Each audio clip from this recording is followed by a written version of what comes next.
President Trump has signed a National Defense Authorization Act approving one of the largest increases in funding for our military since President Reagan.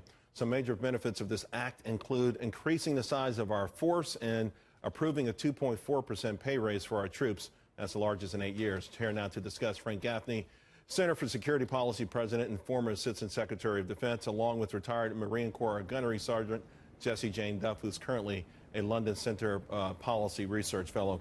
Frank, let me start with you. The biggest pay increase since 2010, 20,000 additional troops. They cut the so-called widow's tax, a $700 billion deal.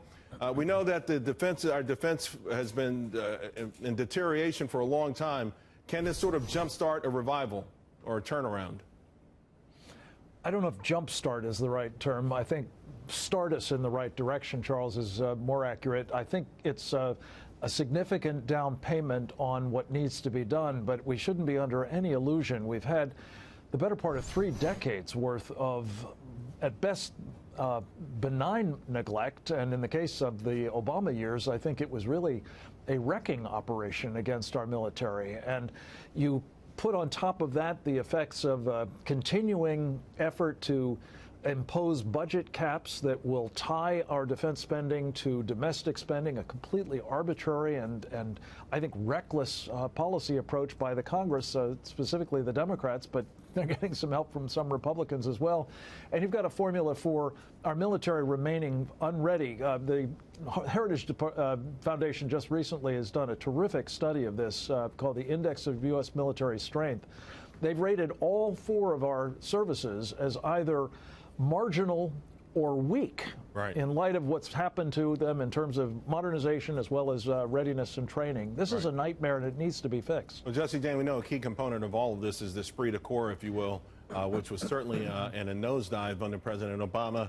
We didn't really have direction with those Middle Eastern wars. We saw the budgets being cut time after time, and also just a narrative about our military in general was not a positive one. So at least in that case, I think this should go a long way. This is awesome news to our military. Between 2011 and 2015, our Pentagon was slashed by $100 billion. It turned out that the enemy wasn't a foreign army, but our own Budget Control Act. With that, we should have 36 capable battalions in the Marines. We only have 23. We should have 50 combat brigade teams in the Army, and we only have 32.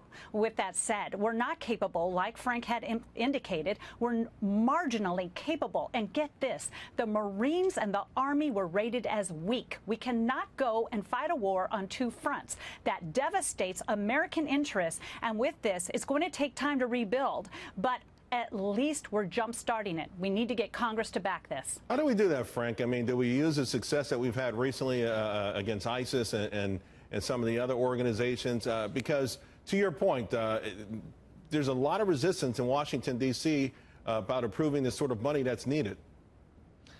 I think part of it has to be, Charles, that we say to the folks in Congress, look, there are men and women who will needlessly lose their lives if, God forbid, we go up against an adversary more formidable than the Islamic State, which is, let's face it, an overgrown terrorist organization.